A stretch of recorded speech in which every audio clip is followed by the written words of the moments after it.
I don't think I do it. Arsenal started like house on fire. Signing number 2 for this new era. It's Judgment Day, people. Yeah! What did your boy tell you? It was never in doubt. Never in doubt. Don't believe in any luck, I believe I'm self-made, yeah. Now then, people, welcome back to the Just Joe Football Show. And I thought I'd try something a little bit different tonight because I'm feeling a little bit giddy. I've been at work. I'm up here, and sometimes, I think the ADHD is kicking in, right? I thought we'd try something a little bit different tonight and just welcome people in individually. Please do smash a like on the video, subscribe to the channel, get your comments in, and of course, hit that notification bell. Make sure you subscribe to all the guest channels. And again, I forgot to put their channels in the description. So while they're talking, I'll do that. So don't go to the description yet. We'll do it in a bit, and I'll tell you once I've done that. Before we do, Colin says, hey, Joe, how's the feet? They are doing much better. Give it to Farker. Get us in the Prem. Once Prem is confirmed, sack him. Ruthlessly during a press conference or something and bring in a top-level Prem manager. And we go. Yeah, listen, Bournemouth have done exactly that, really, haven't they, mate? So anyway, without further ado, let's bring in our guest. My apologies for being late. It's not actually my fault for once. It was actually the lovely Kate because she's a bigger technophobe than me, and that takes some doing. But let's first bring in the yin to my yang. It is, of course, Mr. Ciao Bello himself, Mr. Andrea Russo. How are you, bro? Are you okay? Fine. Ciao Bello. Very ciao, good. Bello. Ciao. Good. Very good, and thanks for having me again. Of course, mate. Of course. You like the furniture now. Listen, next guest has been highly recommended by everybody, okay? Everyone keeps saying to me, you must get this guy on the channel. You must get him on the channel. So he comes with a big reputation. Let's hope, no pressure. Let's hope he can stand up to it. But, of course, let's welcome in Lockie. Lockie, how you doing, mate? All right? Not bad. Yeah, a lot of pressure there, Joe. Yeah. It is what it is. Yeah, mate, I found out you were born in my hometown now. It's cool. That's it. We're good. Yeah, that's it. We're good. Halifax Massive in the house. Next up is look. Everyone says I hate Americans, so I had to get an American in. You know what I mean? Gabe's the token. You know, like you remember the film Scary Movie, and they had the token black guy. Gabe's the token American now, right? So this is just to prove to people that I don't hate Americans. No, I'm joking. I really, really love Gabe. He always contributes to the channel and always gives a good showing over on Connor's debrief. So let's welcome in Gabe. Gabe, how you doing, my man? All good? As good as a Leeds fan could be after relegation, my friend. But I'm happy to be your token American to legitimize your enterprise over here in the States. Yes, good. I love that. Next up, we have... I'm running out now. This isn't good, is it, Joe? I feel bad here. Next up, we've got... it potentially looks like he could be me dad. But, I mean, I don't think there's that big of an age gap between us. It's just because he's bald and he once had a beard. But it's Joe. Joe, how are you doing? What an intro. Your dad. After all of that, I get he looks like me dad. Not even brother, just dad. Yeah, with friends like this, Joe. I should have gone brother. I'm sorry. I should have gone brother. And when you said he looks like me dad, what came in my head there, mate, was Bewitched when he goes, he fights like me dad as well. So we're throwing in casual racism as well. Cool. Is that what that was? Sorry, I'm sorry. Am I joking? I was going to say that's a song. That's a song by Bewitched. And last but certainly not least, and the reason we're all late tonight is, of course, the lovely, the gorgeous Kate from Leeds Birds Rant. Kate, how are you? I'm good. Sorry about that, guys. I do apologize. It's been a long, busy day, of course, starting really early with my breakfast show this morning. So, it's cut me some slack, right? Yeah, exactly. I noticed you've done Drive and that. I was like, Kate's TalkSport. She's turning into TalkSport, right? I am. Yeah. This is actually a better name for you, actually. The Duchess. I like that. The Duchess. The Duchess, yeah. Brilliant. Introducing me mum. Yeah. Sorry. Yeah. It's like Joe and Kate and the mum and dad of the family. Oh, is that thanks. This is bullshit. How's this happening? Jesus. We got quite lucky with our intros, guys, didn't we? I'm accused of like fancying both of you in my little chats. So, Look at men, Kate. You're only human. Exactly, yeah. Bald men, it's the way to go. It is, I have to admit. If I had a choice, yeah. But there you go. Very fast for water, Kate. We're very fast, you know. Love it. Listen, we've got an elite lineup tonight, and I'm really, really welcome to have each and every one of them here. Make sure you smash a like on the video, and when I do put their channels in the description, I want you to go on over and check them. Right, let's get stuck into it. I think before we touch on the managers, because I want to first touch on the latest transfer rumours. Obviously, we've found out in the last couple of 20, 30 minutes. Mike McGrath of The Telegraph has put out a piece to say that Crysencio Somerville is a wanted man. Everton, PSV, I think there's a few clubs sniffing around him. And of course, the snake that is Victor Orta, who is aware of everything going on behind the scenes at Leeds United in terms of contracts, has just got a job at Seville. And within maybe an hour of him being there, he's already close to signing Rodrigo Moreno. So, listen, under no illusions, we all know he was going to leave. But it feels a bit shit to me it's like he's gone in the door and gone, listen, you can get Rodrigo for 3.5 million, you know. Let's get it done. And there might be others as well. You don't know. He might be making them aware of clauses in Nonto's contract, in Adams's contract. You just don't know. So, yeah, maybe Victor's going to be our Saudi guy. Do you know what I mean? Like Chelsea have the Saudis, maybe Victor's going to be that. Do you know what I mean? But not in a good way, if that makes sense. No. Cheap version of him, yeah. Yeah, cheap version. Yeah, but Andrea, let's come to you first of all. Latest transfer links. What are your thoughts, mate? What are your thoughts? Well, very nice from him, you know, to first signing left back Adria Pedrosa for Sevilla. We've been true natural left back for years. Goes there for signing a left back. then as I tweeted, you know, when he signed Rodrigo, he put that very low clause, release clause. Because they thought it was impossible to get relegated. They never thought we would be relegated, and someone would have paid that clause, you know. So Leeds Victor Orta put that clause, and now Sevilla's Victor Orta is taking advantage of the great mistake that Leeds Victor Orta made at the time. Great business for Sevilla from his point of view as director of football. Great start, you know. You get in a very cheap signing, an experienced player. You're playing the Champions League next season as they won the Europa League, so it's very easy to get a player like him, you know, with at that low price. But on the end of Leeds, if you look at the business that you done at the time, putting that very low release clause, terrible business. So, yeah, it feels like he's taking advantage of his own mistake, you know. It's like repairing his own mistake, but in favor of Sevilla, you know. They're very happy of that transfer down there, actually. Yeah. Do you, Kate, I can see you nodding away. Do you worry that there might be more? There might be more that he might come and sniff around? Yeah, I do actually, because I think it would just be his style. I don't trust him as far as I can throw him, to be honest with you. And when we've got, he knows that, you know, the position we're in now. And so why wouldn't he? He doesn't seem to have any kind of sense of loyalty. Why wouldn't he sniff around and see who else he can potentially get? You know, makes good business sense to him, especially if it's going cheaper. For sure. Yeah. And I don't know if I'm right in saying this, but I swear there's been clauses in other like sort of DOF's contracts that they can't come and take certain players and stuff. I swear I've seen that before. I think, Joe, you're nodding your head there. That is a thing that has been. It's the thing that Weber has in his contract. There's a non-compete clause in his contract, which means he has to have X amount of days between this job and starting his next job to stop that from happening. Of course. But hey, look, it's Leeds, and we clearly, when we fired him, didn't put a non-compete clause in his contract, so we can really want. He's in a job. We have to. That's half the reason why I think Hammond is being brought into Leeds, is this stopgap until wait until Leeds can sort out the Weber situation, bring him in. We just managed to stab ourselves in the back again, as we tend to do this time around, as Andrea has very eloquently put it. Leeds Victor Orta has Sevilla's Victor Orta has stabbed Leeds Victor Orta in the back. So the only thing I'd say with transfer stuff though, Joe, is there's clauses in all these guys' contracts. They have to actually someone has to actually come and meet that fee and pay that fee. And going down is one thing. And if anybody else is sniffing around, I mean, anyone looking at Rodrigo under 10 million quid is a good deal on the back of last season. So you come in with 3.5. Somebody could come in with 4. a 5. You might get up to the 10 million mark before you lose him, assuming anybody else is interested. Yeah. Yeah, no.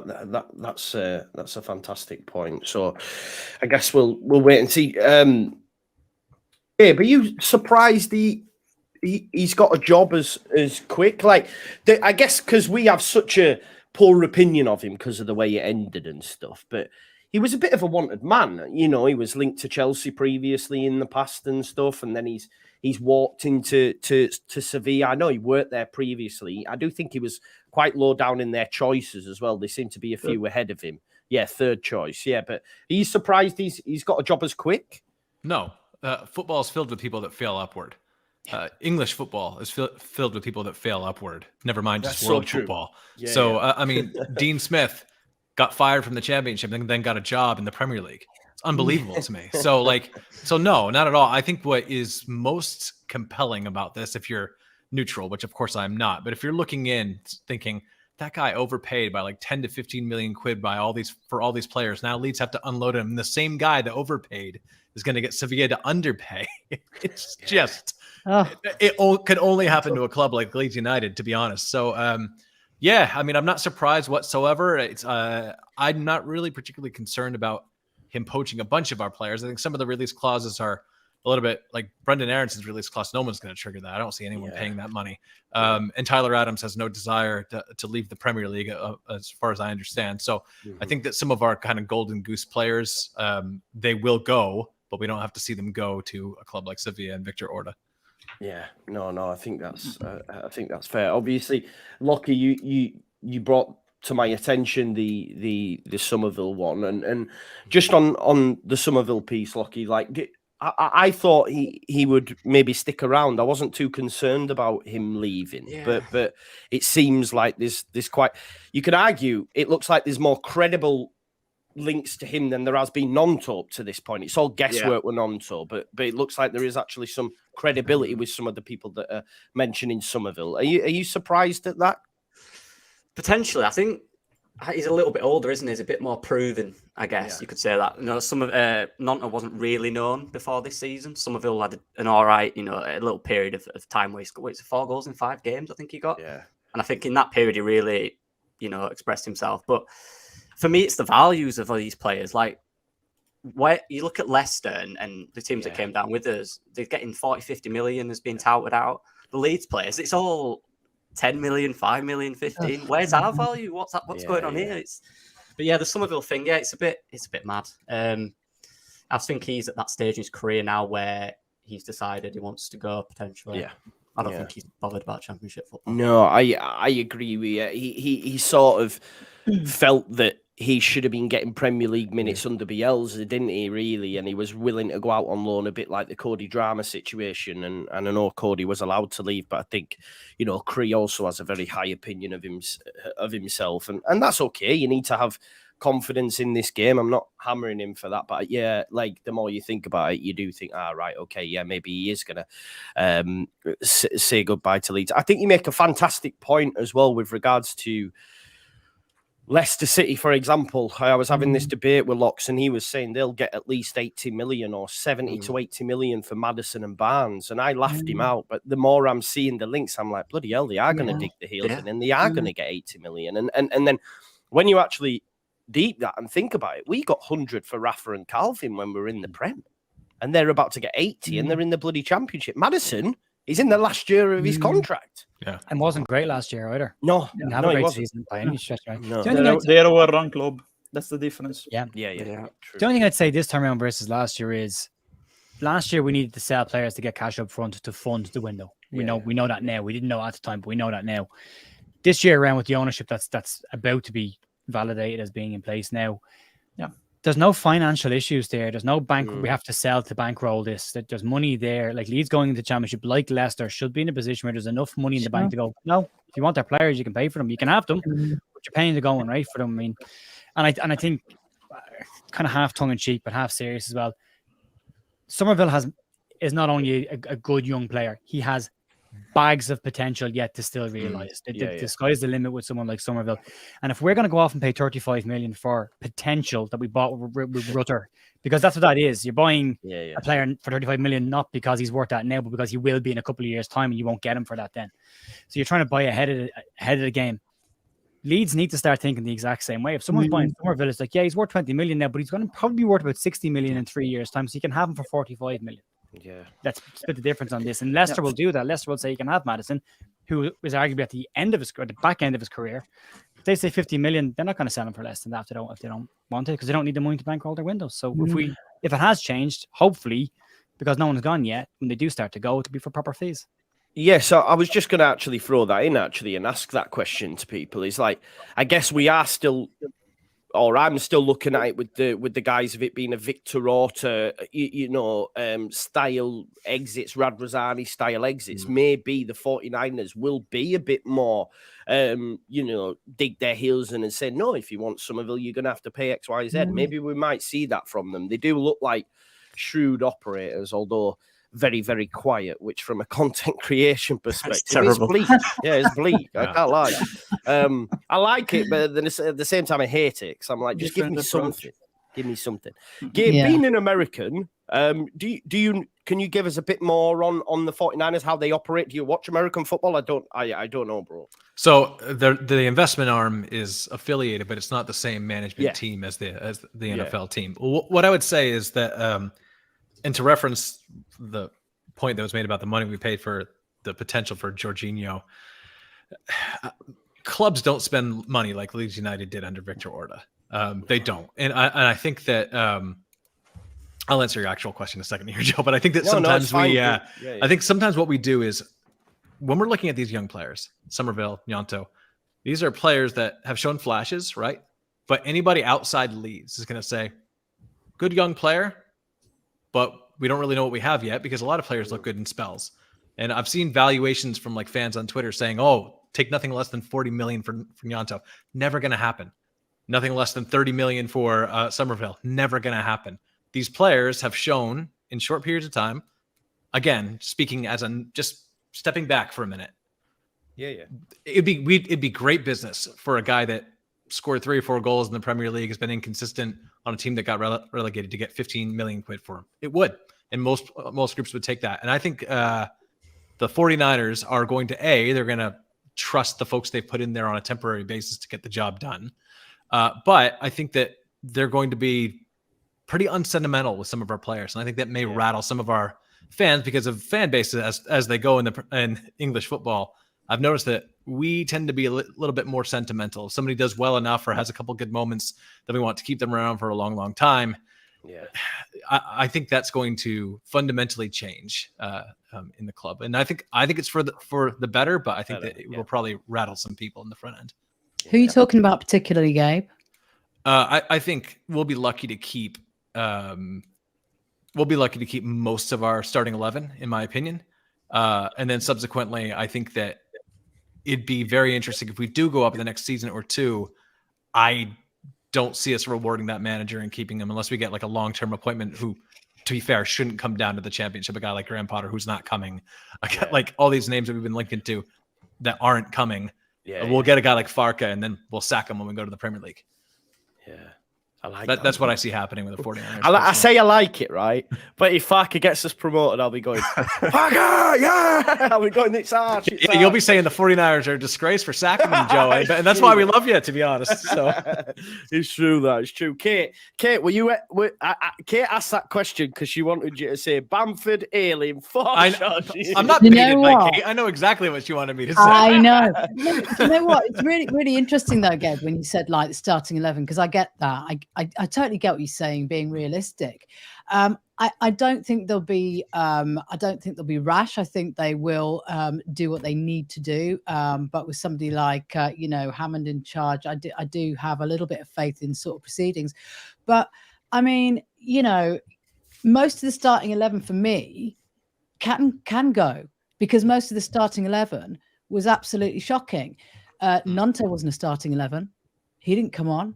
So, we've got a lot of the old guard like Ayling, Cooper, not necessarily Cooper, but he say did. Say his name, Kate. You know what I'm his gonna name, say. Kate. That's a great point, Kate. Though. Somebody's been haunting me recently on my stream saying, you know, he's going to start. I think it's Danny Rumsey. You know, he's going to start. Don't? If he stays, he's going to start. Probably is.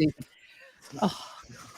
Let me amend then say best 11. What? I think our best 11 is gone. Yeah. Not necessarily starting 11, but best 11. Yanta won't be with us next season. No, because the worst 11 will hang around like a bad smell because they can't go anywhere else because nobody wants them at the end of the day. Kate's like, I got a list of exactly who they are. These guys know. These guys know. Yeah, I love that. I love that. Right, let's look. The thing is, at the minute, it's all guesswork anyway with these transfer stuffs, ins and outs, because it's clear that Leeds United are fully focused on getting the manager in the door now, right?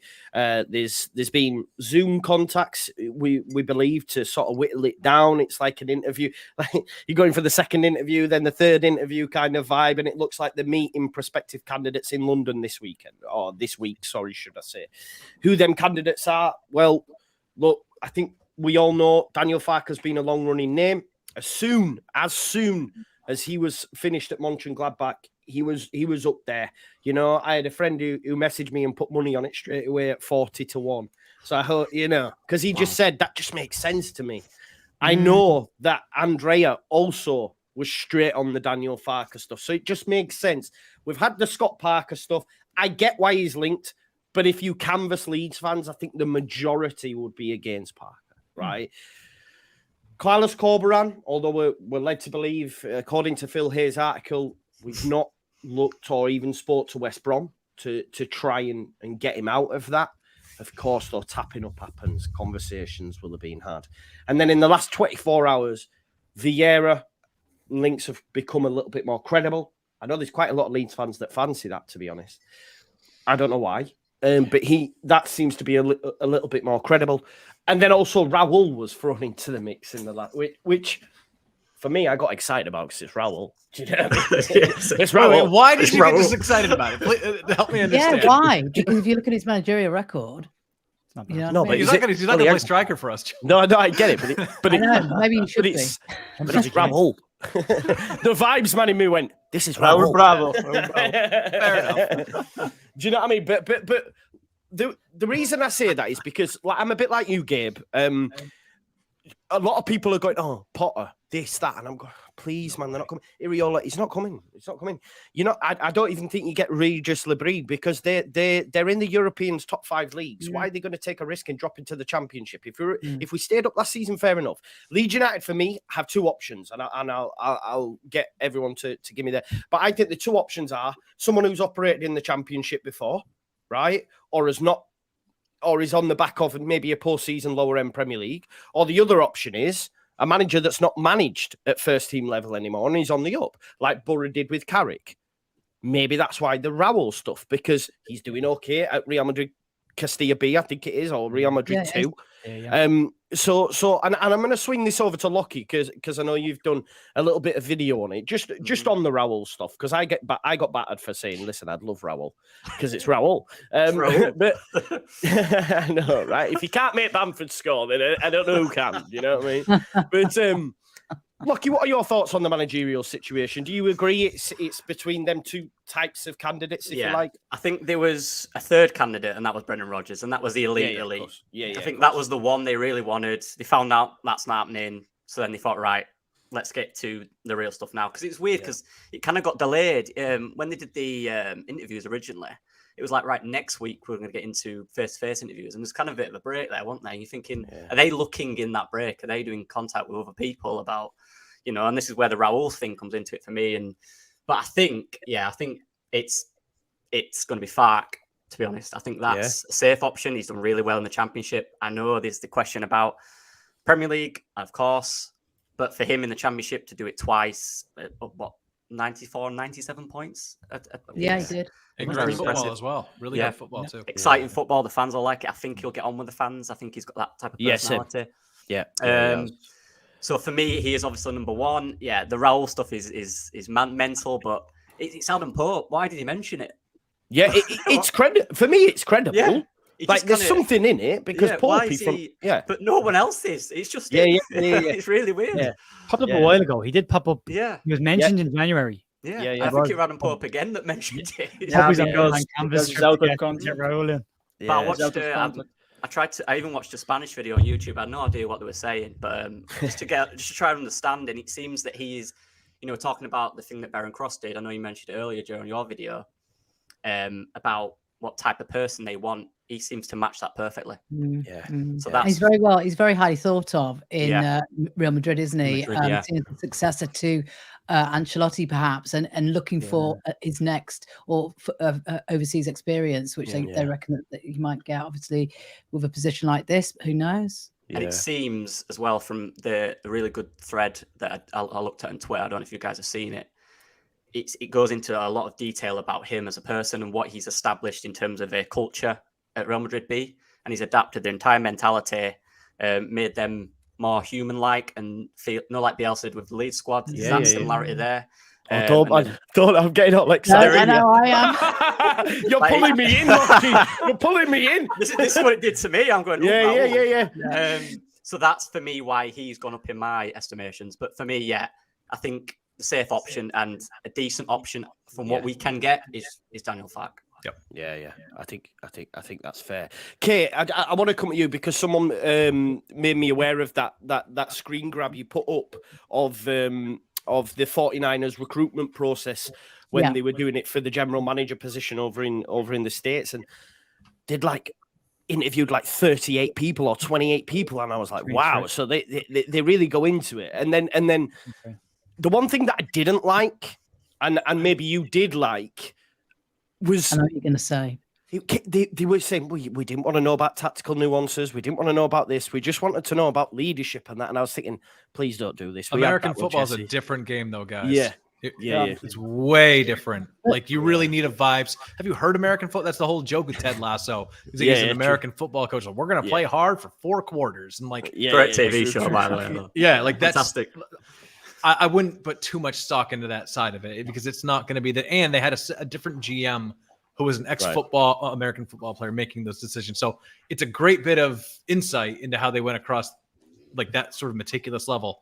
But I cannot imagine they would be having a tactless process this time. They did. But they would have known by now. A football club is they've been minority owners. Football club is different to a franchise. Yeah. The interim appointment makes me feel enthusiastic that they have somebody that's going to be looking at that stuff. That they clearly know, guys. We don't know up from down when it comes to tactics. So we'll have somebody that does step in and do this.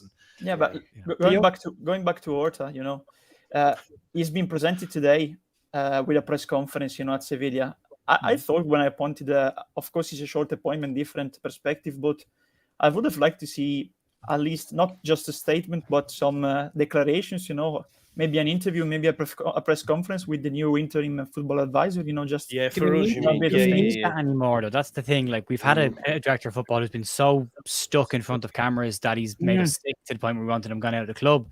Do we want to replace him with another and follow that model of, well, look, it's a back office position. It's a director of football role. Yeah, but just 10 years ago, you wouldn't even need knowing who he was. He would just be in the background doing his job. Like, now it's a glamour position because of transfers, but I don't think they need to do a big thing. The statement on the website tells us we've got a new director of football. This is who he is, and this is where he's been. And great, that's all I need to know about this guy. Let him crack on with his job. Yeah, go on, sorry. No, finish, Jared. No. I'm going to move off slightly. Go. Okay, no, just because it's very common in continental Europe, especially Southern Europe, this kind of thing, of presenting the director of football, but it gives you also a sign of at what stage they are, Yeah. So if they brought in, of course, this Nick Hammond as a football advisor, I thought they were already ready to explain a bit of their strategy, because he's going to oversee, of course, the transfer strategy this summer at least, of course. Maybe he stay again after they have appointed the full-time director of football. So for me, it would have been a sign of we want to do the things on the market and on the footballing side, the sporting side, in a new way with this way. This is going to be the and not going back to that last, of course, I'm on the way, the different strategy, But yeah, I get your point. Is two visions that can go sometimes parallel ways too.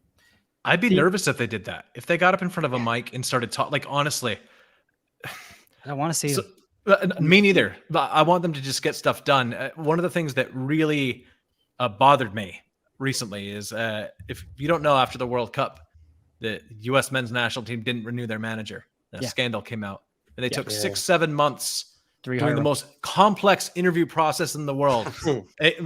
We've left no stone unturned, they said. And guess what they did? They hired back the same doofus that nobody likes and nobody wants, and 88% of the fans want out. So, and they've done a million press conferences. They brought in Crocker from Southampton to rattle off a bunch of reasons why he was the best data reason. I don't want to hear from these guys. Last thing I want to hear is the reason, the process they're doing, because there's nothing we could hear as fans after the season we've just had, the 2 years we've just had, that we're going to like. We're going to take issue with anything we hear. I think it's better just give us a damn manager, get him in, let it be good, and we'll see what happens. Maybe together with the manager. No, they're doing their due diligence. So, there is that.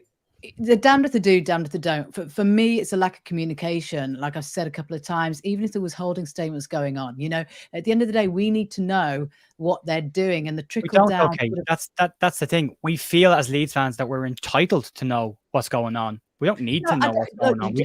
I didn't mean specifically. I meant kind of, this process is underway or this process is underway. Instead, we're sort of left dangling. Yeah. And like I say, where there's a vacuum, it gets filled with crap. Do you know what I mean? Which is what's going on at the moment. I understand that, Kate, and I'm kind of with you. Yeah, I'm with Kate in this, actually. Yeah. But do you remember the first 3 or 4 weeks of Jesse where you're like, oh, I don't really quite see it on the field, but he speaks really well. You know what I mean? Like that's always the danger as well. You get somebody who, he said all the right things. He was talking about holistic pressing and that everyone needs to be dialed in. It's going to take a while. Yep. And then you're like, oh, wait, it's not going to work, is it? But for still 3 or 4 weeks, take a while, a year later. It all sounded great, didn't it? So if you put out the holding statements, the reaction you're going to get from a large majority of people on platforms like Twitter is going to be, stop talking, get on with it. Right. I don't want to know, get on. So you already said it. They're damned if they do and they're damned if they don't. If they don't tell us anything and just get on with it behind the scenes, like, I'm currently in the position of great. No one's saying anything. They're moving along. We've had 5 years of too much talk. And here we are now with a company. It's a company. They're just doing their business behind the scenes. We just want answers, don't we, and results? Yeah. And I think we'll get them because, everyone's losing their marbles right now. We haven't done that and we haven't done that. And the European transfer window doesn't open until the end of this month. So no one's going anywhere to mainland Europe until the end of the month, right? That's the first thing. The UK transfer window's only just opened. Opened. And the fixtures for the league don't come out until Thursday. The preseason doesn't start till the 2nd of July. Players are on holiday, so they're on holidays. Everyone's on holidays right now. So they can't even get away with going on holiday without someone going, "Can't believe he's on holiday. What's he doing on a holiday?" Oh, no, it's mad, isn't it? Imagine putting holding pattern statements out. And I get, I'm playing devil's advocate here, Kate. It's not directed at you. I'm just saying, if you do that, just a different portion of the fans are going to have a go at them for that really loudly, and then they switch to this model. And if you don't do that, a different portion of the fan base is going to be, Do you not? Do you not? This is for me. I'm sort of with Andrea, really. Like, not so much an interview with Hammond because he's interim, but when it gets fully ratified by the EFL and the shares have exchanged, do you not want to hear from the 49ers? I do, but not all the time. Yeah. No, not all the time. I'd like to hear when there's enough information that they've given us in the last couple of weeks. We know where the takeover is right now. It's now gone through ratification. So we know that that's where that is. Players are on holidays, so don't need to tell us anything about transfers because that's not happening. Director of football has just come into that role now. So, and we've been told there is a recruitment team in place and he will head up transfers for summer. Not a manager. He will head up transfers for summer. I've lost all my screens. There we go. Sorry, everything switched off. So that's going. We know that's going on. And then you look at the managerial situation, and they told Tim Thornton last week that face-to-face interviews will happen this week. So we know there wasn't going to be a manager till at least this week. So I don't think there's a whole lot else we really need to know. It's like the fact that they've given us kind of deadlines along the way. If we're not reading the full thing and listening to what they're saying, what are they going to do? I don't expect them to come out every week and go, oh, by the way, we're still interviewing, but we're interviewing again next week. And then next week come out and go, we're still interviewing, but we're interviewing. I don't care. I know you're interviewing. Give the deadline. Get on with it. Can I just say though, when you see other clubs, when the fan base see other clubs getting their asses into gear, making ballsy appointments and ballsy decisions, like Bournemouth, do you know what I mean? Like the Darren Moore shock thing. The whole question mark about where he's going. Why did he? When sort of fans see that, they you know, they're spitting feathers. You know, they're like, you know, what are we doing? That's where the frustration is, when things seem to be happening around them and nothing seems to be happening or is perceived not to be happening with us, I think. Yeah, I'm glad you said it, Kate, too, because it exemplifies the work the 49ers are going to have to do as an ownership group to get the fan base on side. Because honestly, a lot of damage has been done. A lot of trust has been. Yeah. Look, we've talked on the debrief about this a lot. Minority share owners don't talk to the media. It doesn't happen. So, like, I know we've wanted to hear from the 49ers for a long time. How do they feel? Like, a great way to scuttle a deal is to do that, right? So I can understand why they've been quiet. I would want to hear from them in a limited capacity when the deal gets ratified, simply because they have to start doing some things both in the community, the folks in and around the city, and just in the fan base worldwide to win over some trust. I think some small consolation. On one hand, I agree with Kate, where especially when you see the Premier League clubs bottom half doing stuff to shore up their prospects in the future. But what I would say is, Brownie brought up this point on our show last week, that the other clubs who are in a relegation situation are very similar to us right now. They don't know what their sides are going to look like. It's not exactly easy for them to get the kind of managerial appointment right that they want to take them up, and everybody's thinking long term, right? So there's still a lot of chaos. I mean, we thought Scott Parker was going to be in at Leicester. All three of the clubs that have gone down are in a very similar situation. None of them have really gotten all their ducks in a row just yet.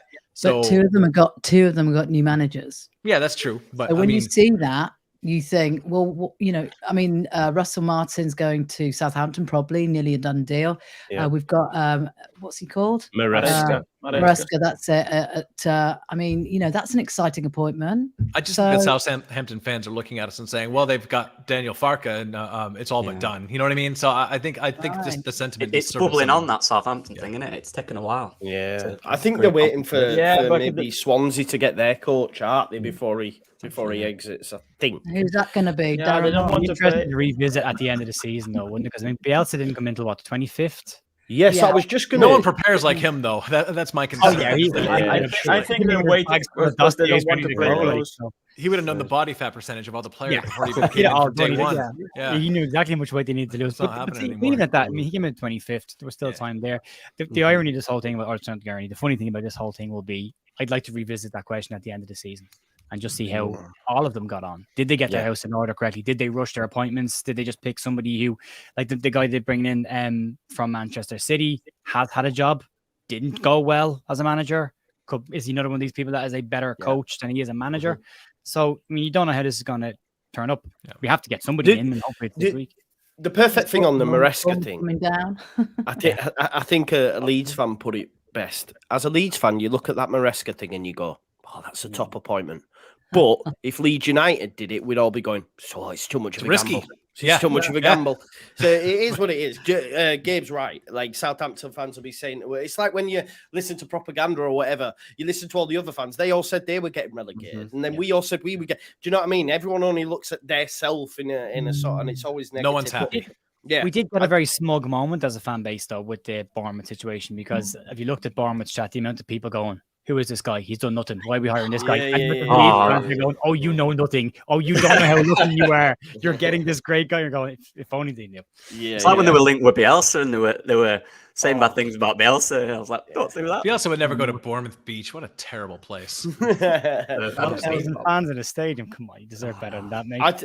I think as well, like Joe, you touched on it about Bielsa coming in late. Also, Vincent Kompany did the exact same as well, and he robbed the league. So maybe we are just worrying about nothing. But look, the interviews are going to be happening this week, and hopefully we might get an announcement maybe towards the back end or early next week. But I want to go around and just gauge what everyone's preferred, choice is of the candidates that we've mentioned and reasons as to why. And I'm going to start with you, Kate. Like who you don't want me to start with you? No, don't start with me. Okay, let me go to Andrea Russo. Yes. Yeah, preferred choice, mate. Preferred choice, Daniel Farke, because of course, if you look at, I agree totally with you. I think there's two opportunities, Farke or Parker / Vieira. these are the two types of managers that we're looking at. And I go 100% on Farke, honestly, because he's already won it twice. He has worked in the past with a squad mixing of veterans and young players. He's helped develop young players like Ben Godfrey, Max Aarons, Jamal Lewis at the time, and Todd Cantwell too at the time. He has adjusted really well, in my point of view, to the championship, and he's got the experience. He's a manager that thinks collectively in terms of the club, not just with his tactical and footballing ideas, but he connected really well too with the philosophy of the club when he arrived, about what they asked him to do. And he left a good legacy, in my point of view, at Norwich. Of course, they ruined that when they got relegated twice. The second time, he didn't finish the season because he was replaced by Dean Smith. But a lot of people are saying that, he didn't perform in the Premier League, of course. But in my opinion, he had the worst squad in the Premier League twice because the first time they didn't invest. They had a very low budget, about 20 million. The second time they invested with Weber as director of football too.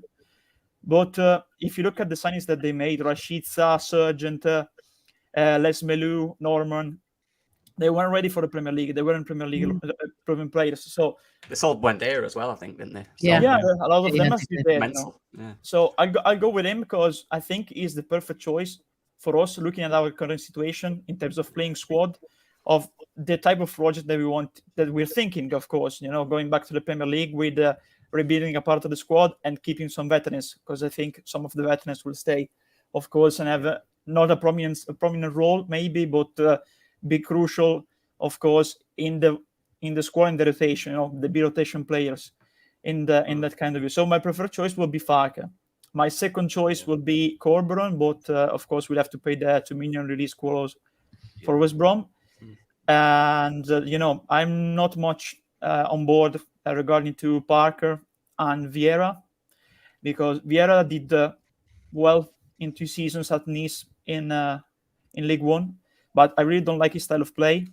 He did well in the first season with Crystal Palace, but he had a very good wall squad, in terms of depth.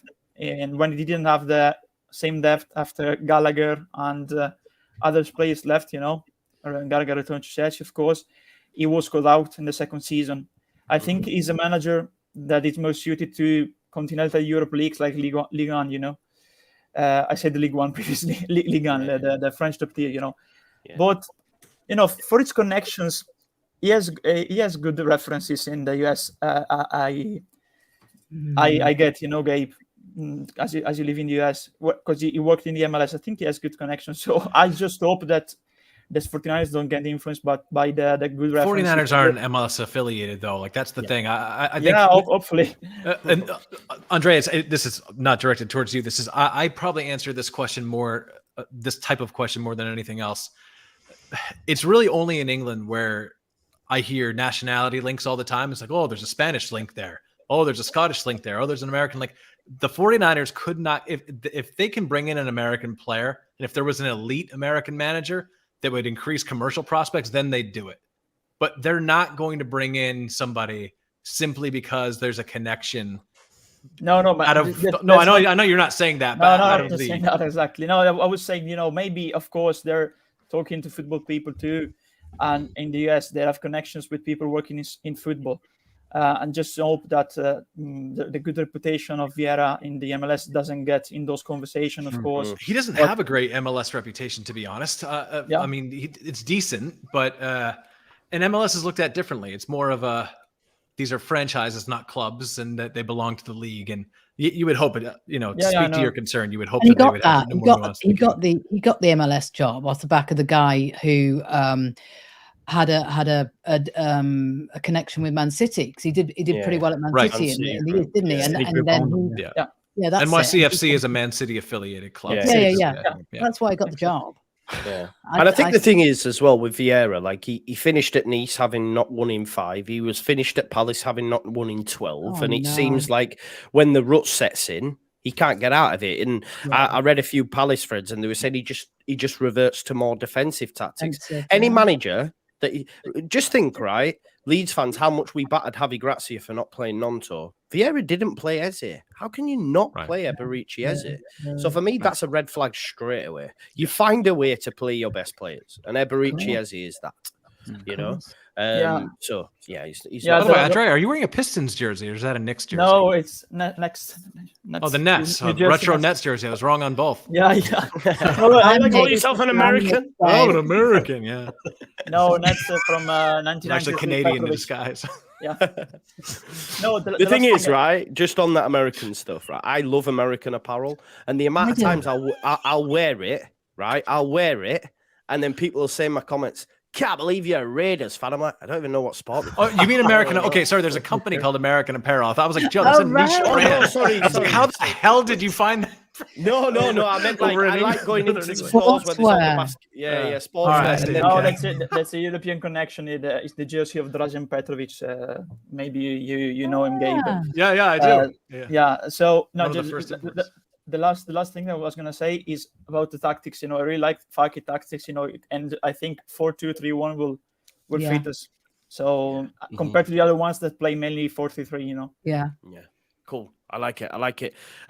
Let's come to you, Lockie, just on the tactical nuances of managers and that. I do think Daniel Farke, for me, did play a very good brand of football. And we have to remember as well that, for me, the best time under Bielsa was that first season. For me personally, I know we didn't go up, but I really, really enjoyed it, right? And I think it was maybe because it was the first time we'd seen it, but we did finish third that season, and Farke won the league. So that tells you just how good he was, right? Yeah. I don't want to put words in your mouth, but is he your preferred choice, or have you brought yourself round to Raul? You know what? I'm leaning to Carlos still. Oh, really? For me, yeah. Okay. I think, obviously, I'm huge on development and progression, and forget Olympiacos. I don't know anything about that. I don't know what went there. Mate, that Marinakos. How are we going to forget Olympiacos? No, but that Marinakos, that manager, Marinakis. Yeah, who's the owner at Forest? He's mad. He's like Chelino. He's by Monza. He's by Monza too. Right. Yeah, what I saw from Carlos at Huddersfield, going into a team, establishing himself the first season, on little funds. But the second season, really developing those players and making something out of them. And to the fact that where they were a dodgy penalty decision away from the Premier League. Yeah. He then obviously went to Olympiacos, didn't go well for him. Came back to West Brom, who were 22nd, I think, when he came into them. Yeah. And in no time, just changed the entire culture, it seemed. Yeah, he developed all the players. They seem better. They know exactly what they were doing. He's a really good coach, and I think that's really important in this league. So that's why I'd point to him. My problem with the likes of, and again, talking about funds, with more funds and more stuff at its disposal, you don't know what he could do. It might go wrong. That's a risk, but it might go really well. The problem with Parker, for me, for Leeds fans, is the stuff he said in the past about Bielsa and the way we played. I think if it went bad a few games, the crowd they wouldn't be interested in him. Yeah. I don't think the crowd would buy into his personality. With Vieira, again, it's a name, like it's a great name, and I think that would attract players. But will they be able to play well and all that? That's another thing. And again, he's had a lot of failures, or I won't say failures, but he's not progressed a team well. Yeah. So he's done all right, and then it's just gone down. He's not been able to come out of that rut. So that's the problem with him. And then with Farke, he's proven he can win the championship twice. Like, not many people have done that. No. Playing a style of football, which we would love, realistically. And if he's fully backed in the market, I really think we can develop a good squad. So it's between him and Carlos. And the Raul stuff, I'd love it. But again, on him, it's about that whole... And again, a lot of people around Real Madrid, that the fans are saying he's a really good coach. When Zidane lost his job, he was one of the favourites to go there, but they went for more experience. Obviously, in Carlo, was it Ancelotti who went after Zidane? I think it was, right? Yeah. So he missed out there. But I think for the safety of what the 49ers want, they want someone who can really establish success quickly. Yeah. And for me, that is Daniel Farke. I would love Carlos, and I think if you back Carlos Corberán and give him a little bit of time to develop the squad, you've got a real good chance to go up. And the potential of Corberán for me is the highest in that list. Okay. How much time, though? How much time, Lockie, though? Because that's it. Well, we saw. That's it. And it took a while at Huddersfield, but again, the squad wasn't great. It didn't. Not a West Brom though. He had done in a couple of weeks. West Brom came in, and suddenly they were 10 games really well. Yeah, they played really well. It was very sensible in the way they played. You know, you could see air of Bielsa there, but it's a lot different in many ways. Yeah. That Huddersfield too. In the end, at Huddersfield, yeah. There's that mentality there in the team. Though that identity, it brings identity to a club, and we need that right now. We don't really have one. Great. So that's my thing with Corbram. It's a difficult choice. I'll stop rambling and I'll say my preferred. I'll go with Corbram. Why not? Yeah. No, you weren't rambling, mate. It was all great. Thank you very much. Let me just. I would be very happy with Fark. Don't get me wrong. Yeah. For this level, what he's proven, it's a no-brainer in that sense. I'll ask you this question then: Are you more confident that under Carlos, if he did get us promoted, that he would give us a better chance than Farker in the Prem, just based on Farker's record? Yeah, but again, it's hard. I'd say yes, but it's hard because I think when they went up Norwich, they spent 8 million or something. Yeah, it's piss poor. He had max $1 million to spend. Yeah. You're not staying in the league, are you? I know they've got a few free agents and loans in, but that's not good enough. So, and then they went up again and they sold the best player and brought a few players and it didn't work. Did they back him as much as he wanted? You don't know. But I like Carlos Corbram. Yeah, I really do. I love it, mate. Thank you. I'm going to come to you, Joe, because I think let's get a double Corbran slice. Get the Corbran out of the way. Yeah, get the Corbrans out of the way. Listen, I've come away from the Corbran idea, and I was bang on it for so long that I have come away from it now. But you're also banging the Corbran drum, right? Yeah, like you said, everything I would have said, pretty much. So I'll try and find something original. I'm fine with Farker. Why, mate? There's other content creators that rip people off all the time out there. Don't worry about it. Good. It's a little inside of that one. There's a little inside. Good. I'm okay with Farker. If Farker is the final choice, fine. It's fine. I get it. I understand all the logical reasons behind giving it to him. I'm okay with it. I won't love it, but I'm sure we'll be successful under him, so no issues there. I spent a lot of time out this evening overanalyzing every single manager and going, like, who would you pick? Who actually would you pick? And you can go down a rabbit hole. And I went down a rabbit hole. I don't know if you can see that. Oh, God. Right. Wow. Jay, you've got too much time on your hands, mate. I had a meeting today, and I didn't need to be in that meeting, so I just kept writing. I was putting the screen. Anyway, like a BS conference. Yeah. Well, everyone's going like that. Look at Jay here. Look at him making notes. Mostly nonsense scribbled in circles and bubbles, kind of making it look underlining, crap. But I looked at win percentages at different clubs. I tried to say, because this whole thing about, Farker's won the championship, so he should be the guy. Or Scott Parker's won the championship, so he should be the guy. He should never be the guy, ever, never. Right? If I ever see a cardigan near Elland Road, I'll lose. So no, right? Just get it rid of it. Too cold for him in the it's too cold for him. I don't. It's a name. It's like Steven Gerrard. It's like Frank Lampard. What you said about him at Nice is true. It doesn't take very long for him to get found out. Unfortunately, was it 3 seasons at Nice? It was the second season it started to wobble. Third season it was gone. Same at Palace. One good season again with loads of loans. They go away. It collapses. No discernible style of football. No tactical nous at all about the guy. There's no brand of football at all with Vieira, so no.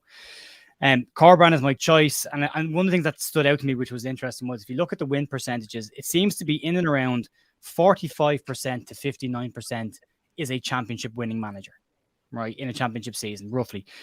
Corbran took over West Brom, a third of the way through the season last year. They were fourth from bottom and had a 51% win ratio with West Brom last season. So if he'd gotten them earlier and that win ratio had carried on, he'd probably won the league.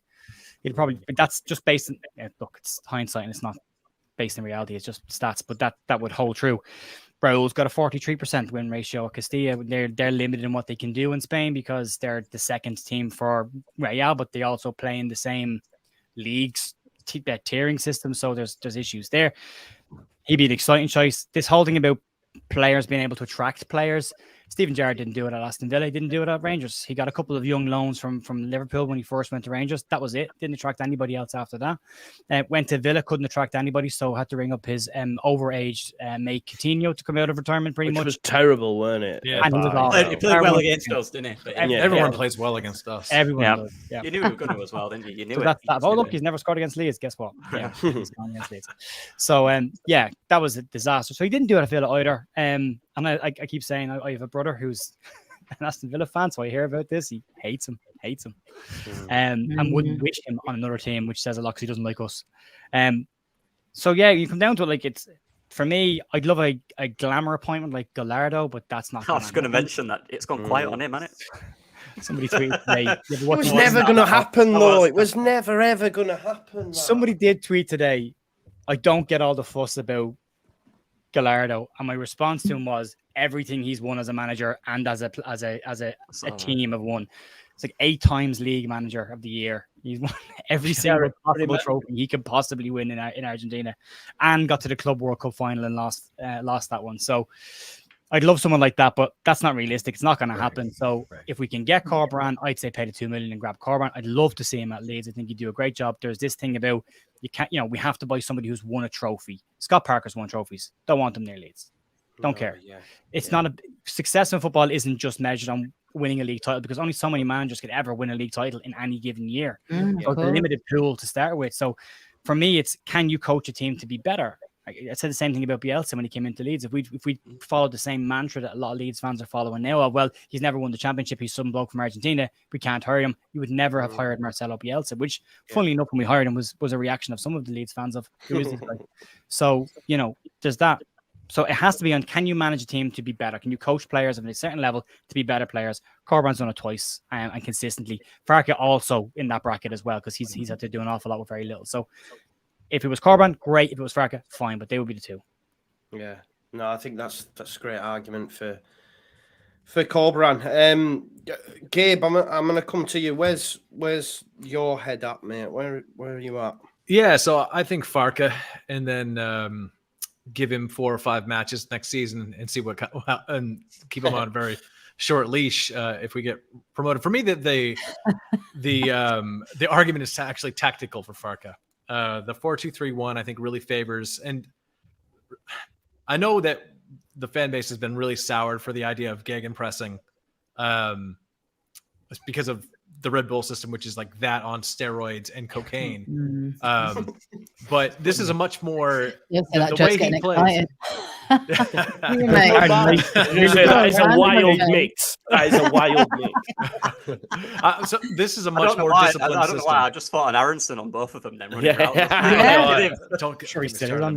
some amphetamine thrown in for Aronson as well. Those celebrations, My God, imagine the energy though. So I think a lot of this has been made about him being sacked at the end of last season for Mönchengladbach, but they finished 10th. Their fan base has been spoiled a little bit. They finished 10th or 11th the last 2 seasons. They had a manager before who went on for a much bigger job. You might know him, that kind of had their team punching above their weight class. So I think the fans have been spoiled over the last 5-6 years. So for me, the tactical argument, it's pretty clear, right? It's a high tempo, high press, quick transitional play, but more of an emphasis on possession than Marsh's Red Bull system. Loves to use 2 true kind of 2-way outside backs who can bomb forward and then come back, who win most of their duels and can progress the ball. For me, this is something where our outside backs have really fallen off, especially on that right side, where the center backs would play wide and the ball would just be thumped out of bounds or turned over. And that's not to point fingers at any individuals. That happened no matter who was playing right back last year. And so this is obviously, I think they would take some squad retooling. Also favors box-to-box midfielders who play with intelligence. They know when to advance, when to stay put, but they don't take too many risks. So there's an emphasis on being defensively solid. And then the build-up. I really like the build-up. Tight triangles, pushes the center halves wide, pushes the outside backs up, makes that double pivot drop, then has 1 or 2 attackers come in and create a numerical superiority on one side or the other. And that's how they build up through triangle play. Really quick, lots of layoffs, lots of just quick passing. Every time I see a quick passing montage anywhere, there's somebody on Twitter being like, "Oh, proper Bielsa ball." Believe it or not, other managers do it, but like I think it would appeal to our fan base.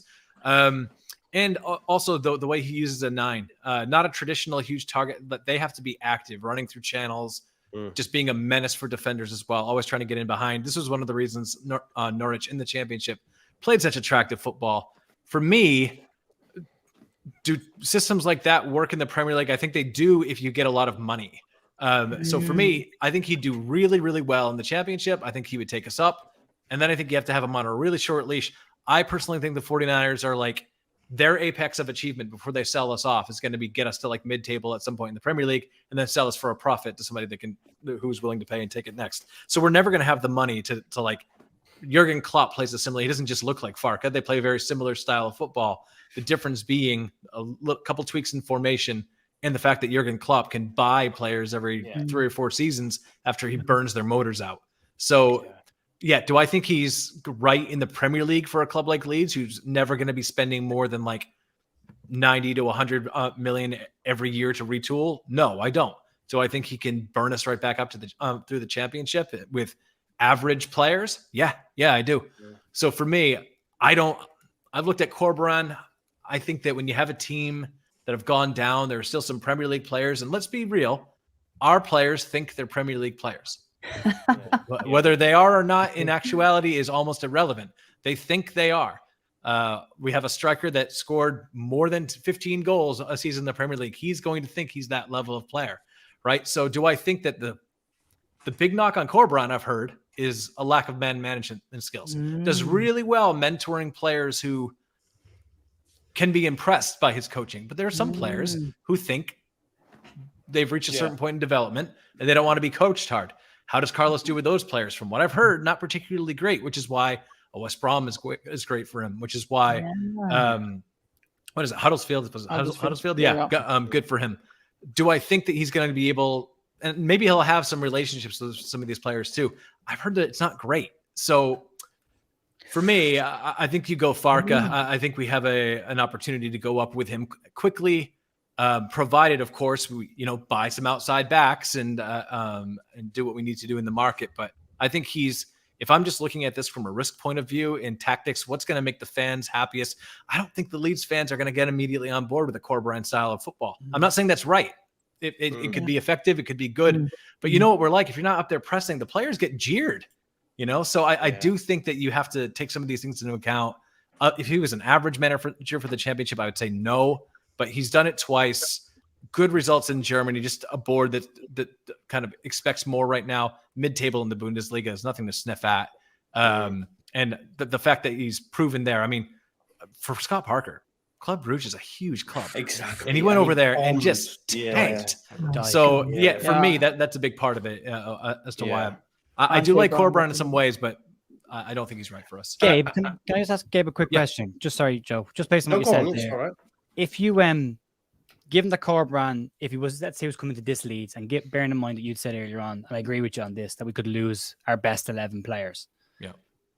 Do you think that would put Corberan in a stronger position there? Because a lot of those players will be gone. It would be new, lower level players, maybe with young players coming in that he can develop and move up with. And then if they do get to the Premier League and start bringing in bigger players, he's already at the club and is established as the manager. Do you think that would make a difference? I don't know. I think that it's funny because I go back and forth on this kid. Brendan, poor last season, right? Poor last season. And he's looked poor for the USA since. I can't tell if the good moments were the aberration or if this is the player who he is. I think Corberan, if there's something to get out of a player like Aronson, he'd be the guy to get it over Farke. But I almost would rather Farke taking one look at the kid saying, I can use the kid or I can't, and bringing. I kind of just want us to, because most of the players we invest in now in the championship, we're going to have to buy new players. So when we think about long-term, if we had brought a Corberan in during crisis mode and he kept us up, then maybe, okay, I could see that working. But the players he mentors and puts a lot into now, we're not going to, maybe I shouldn't say this, the likelihood of us having another Calvin Phillips who gets grown in the championship and then goes on to be an excellent player, it's very low. That doesn't happen a lot. I haven't seen my knock on Corberan here. 3 medals in like four matches. My knock on Corberan here is that as good as he is, he hasn't taken a team up. And that's my knock on him. I would rather, if I'm just looking short sale, get us into the Premier League, and then spend some money for a better manager, we go Farke. Yeah, it's ruthless, but that's how I would do it. Just on Cobra, you know, Gabe and Locks both have explained very well how he plays. But I have the sensation and the feeling that a lot of Leeds fans just thinks that he's the apprentice of Bielsa and plays the same kind of football. Very different. He doesn't. And you explained that right now. So yeah. Just similarities, but there's defensive. Corberan can get defensive if he has to get defensive, and can get overly defensive if he has to. Yeah. Sometimes when he doesn't need to get overly defensive, he can get pretty cautious. So there is differences. No, some great points. Well made. I do just want to bring in a super chat. Isaac Leeds says, hello guys, great panel. Joe, Lockie, Leeds and Gabe, welcome. Any chance of an unpredictable appointment by the 49ers? Sorry, just joined now. I think if there is, it's Raul, right? Yeah. Maybe. I think Gabe made some great points as well, just on like Parker, like the Club Brucios. Also, the teams that he brought up in Bournemouth and in Fulham were stacked. They were stacked. Mitrovic, and they didn't even dominate. And they didn't win the league. Like that Fulham side had to beat Brentford in the playoff, right? So at least with Farke, you could argue his Norwich team was good, but it's nowhere near touching that Fulham team, for example, that came up. And they battered our Bielsa side, didn't they? And they battered, exactly. Different side from Parker too, but from Farke to Parker. So like Gabe and Locke said, both. I think we'll be more on board with the Farke style of play, and it's oriented pressing, but also balanced, and that's good. Yeah. Kate, where's your head at with it all? Are you? Farke. No, everything's been said really. I did sort of challenge Andrea on Twitter last week when he was talking about Farke, didn't I? We talked about that. Because no, I was just playing devil's advocate, mate. To be honest with you, just saying that just because he's done it twice doesn't mean to say he's going to do it again. But I do agree with every single thing you said. And just a couple of interesting things, though. Jer mentioned the win rate, and I think Raul's win rate at the moment is 43.5%, which is by your reckoning pretty okay.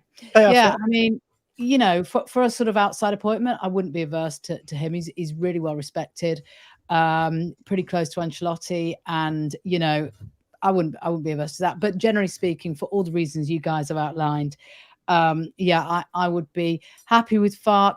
Corberan, a little bit more of a risk for me, I think, because of, I've heard the same things Gabe has, from our little trusted sources. No, but seriously, I think people like Bamford, if he remained in did I mention his name? Because you've named him. I didn't. Kate going doing God's work over here. I'm sorry, the old guard. I wonder how the old guard would respond to somebody like Corberan. I think he'd be brilliant with the youth coming up, and the under 21s and some of the low knees. So I think Farke, for me, I would not be unhappy with that appointment right now for one season, and see where the land lies next year, I think. Does anybody think we've been talking to Farke, though? Yeah, I think, Because I put it on Twitter today. If he hadn't been mentioned as being someone linked with the job, how many of our fans would have gone, Daniel Farke? We should definitely. No one. I disagree. I disagree because I wouldn't have. Because Andrea did, and also my mate Danny Burke, as I said, at 40-1, bang straight on there. I think it made sense with the Weber stuff as well. Maybe can we talk about Weber? Weber's not coming. They're not. Weber needs not to come. And remember, he sacked Farke as well. Like everyone's acting like they're buddies now. He explained that. He has explained that sacking, though. That wasn't necessarily just his decision. He was the director of football. He's the guy that swings the axe. He's not the guy that casts the verdict. So who do you think they're holding out to and making an appointment in October? It's him, surely. I think it's Weber. Yeah. Why? I don't want that. I don't want him. I'm not appointing him. I'm just saying I think it's him. What if Nick Hammond does a really good window? That's exactly. I'm hoping he does. Well, maybe there's a bit of both in this. Maybe it's a kind of a Hammond has it on an interim trial basis, and if this goes well, we'll make it permanent. And he's a really, underwhelming is the wrong word, but it's a real. He just gets on with his job, doesn't he? It's like fine, great, off you go. We've got him. I'm not going to start setting fireworks off in my back garden, but great. seems like a very smart, sensible decision, and I would imagine the managerial appointment will follow that. The only reason I think it might be somebody outside of that is because of how they handled the Hammond situation, because no one heard his name linked. No one. Nothing. Zero. Just boom. Well, there you go. the same thing might happen with the manager. Maybe nobody's heard it. There's a guy on the American League podcast that I do with Alex called Brendan Paneker, and Brendan's a 49ers fan. And Brendan said, this is 49ers 101. He said, they just don't tell people what's going on. They just get on with the job. They're quiet behind the scenes, and you'll know about something when it happens. And until then, it hasn't happened. So I'm not going to. Do you think, like, you know, we keep seeing everyday Parker one day and Vieira? Do you reckon they're leaking some of that to try and see fans? I think they're common sense choices, though. Like, they are. Like, who else in the division? Like, nobody on this panel, stupid enough to take the job, or desperate enough. Well, and that's the point I'm going to make.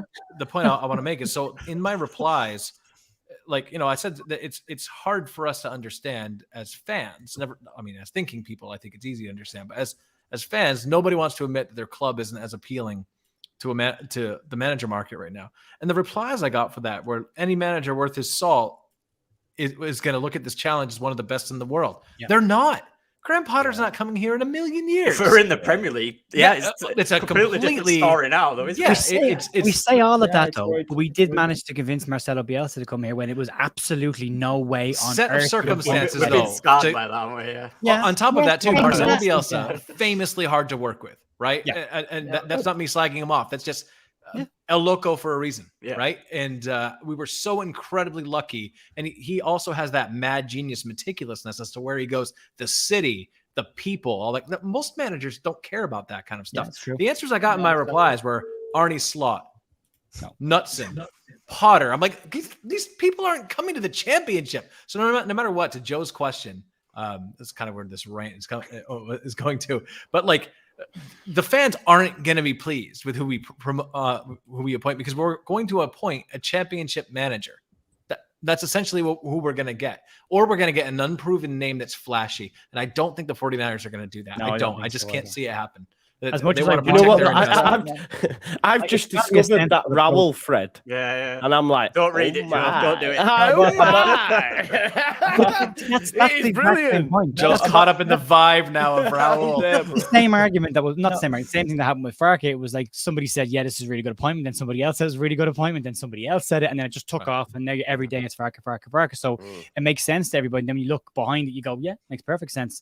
But I think Gabe is right. I think it'll end up being exactly what we do with director football. As much as I want a romantic or a flashy appointment, it'll be a sensible approach. It'll be a sensible appointment based on. Bring me Raul. The one thing I'll say about Weber, though, about Raul, to Kate's concern, to speak to Kate's concern, the reason just one sec, Andrea, what were you going to say about Raul? No, about Raul, did some research actually, because he's still playing in his season. He saw it, of course, Real Madrid, because they are in the final and they can get promoted. They have to play the second leg on the 25th. And they can get promoted to the second tier of Spanish football. He was set to leave, actually, Real Madrid, because he's in the last year of his contract. He was linked to Getafe, but I have read recently that he has released an interview with one of the local radios, Cadena Ser, saying that he would like to remain at Real Madrid Castilla. They would like to remain at Real Madrid because, of course, Ancelotti is from my same hometown. He's going to be the manager of Brazil. So, of course, there's like a power struggle behind the scenes at Real Madrid between Raul, because they did that with Zidane, you know, when Zidane was coming to the academy, to the Real Madrid Castilla, to the first team. And it's the same, basically. It's a power struggle between Raul on one side and the under-19 manager, Alvaro Arbeloa, the former Liverpool fullback, on the other. And it seems that Florentino Perez favors more Arbeloa. And right also David Ancelotti, who's Carlos' son, is in the mix as well, who's the assistant manager. Yeah, but I think he's not ready yet, because he hasn't managed at some level. He's always been his father's assistant so far. He was rumored to Everton. He was linked to Everton last year, during the season, earlier, before they appointed Daesh. But yeah, talking about Raul, he said, I read this interview actually, that he said, I would love to continue here. We think it is what is going to happen. So we would like to stay around and challenge with Arbeloa in order to succeed Ancelotti. Barker it is. They want the Raul versus Xavi in the classic. Yeah, it would be mental. It would be mental. Yeah. Do you know what though? Master. You have to read this, Fred. Listen to this though, right? Some of the rules are as follows. Players, this is the culture that he sets.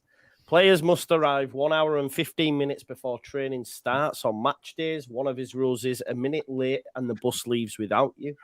No phones or headphones are allowed inside the club's facilities. Wonderful. Sounds great. Players must only wear clothes provided by the club. This is to promote humility and avoid highlighting any economic disparity between players and the fans. Players must not be afraid to make mistakes on the pitch, but more importantly, they must be willing to admit whenever they've made mistakes on the pitch. And take a caning when they... No, but I like that, bro. I like this. I like that. At Real Madrid, where he's a legend, he can't do that anywhere else. I mean, of course he can, man. This is Raul.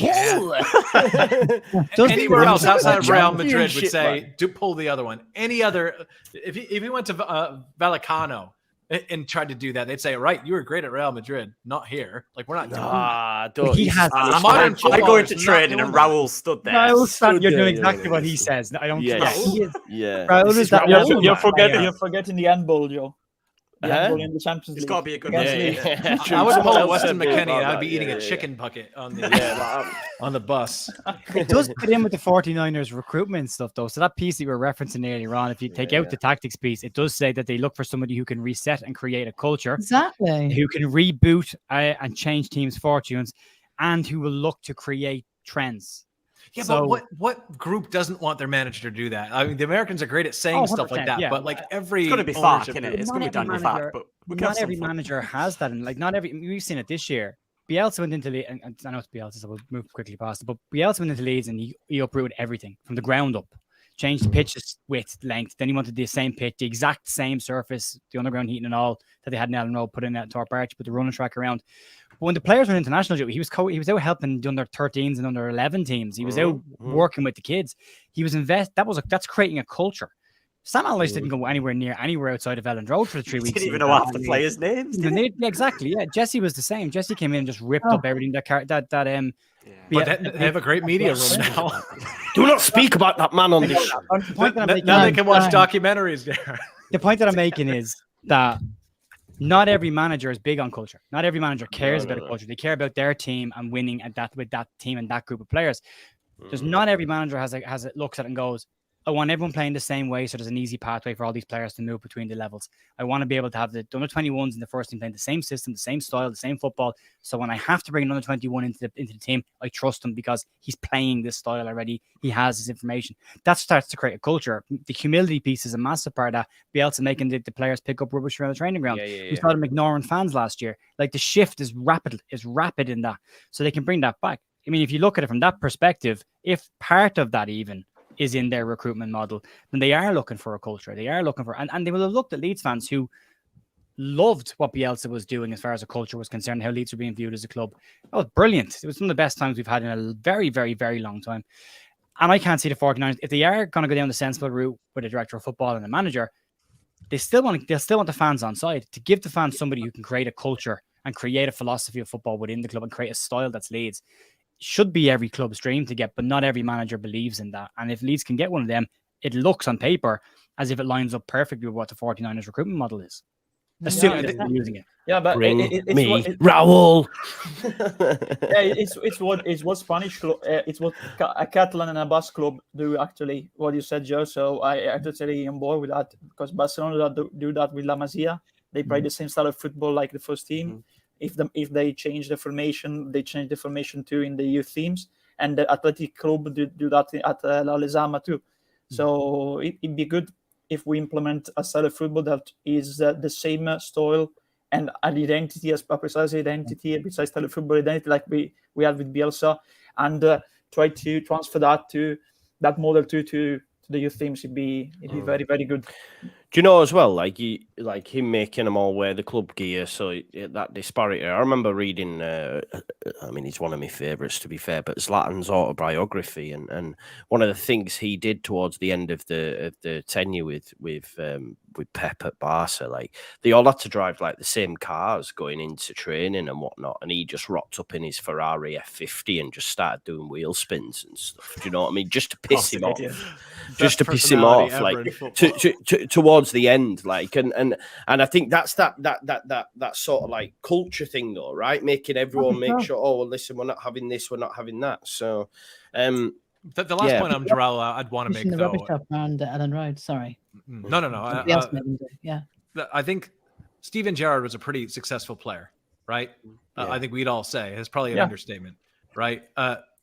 Roy Keane, pretty successful player, right? Has an aura about him. Steven Gerrard went and won the first SPL title for Rangers in over a decade, right? Comes down to Aston Villa. How long did his disciplinarian act ask before the aura wore off? That's the only point I'm making about Raul. Rangers is different, though, Gabe. But I support Celtic. It wouldn't be, It's a very different situation. But the point being, he has more managerial credentials than Raul does at this point in his career. Well, you're not going to bring in a player like Raul. Right. Players aren't going to be like, "Ooh, Raul." I understand, legend, amazing player. But it no, they will, Gabe.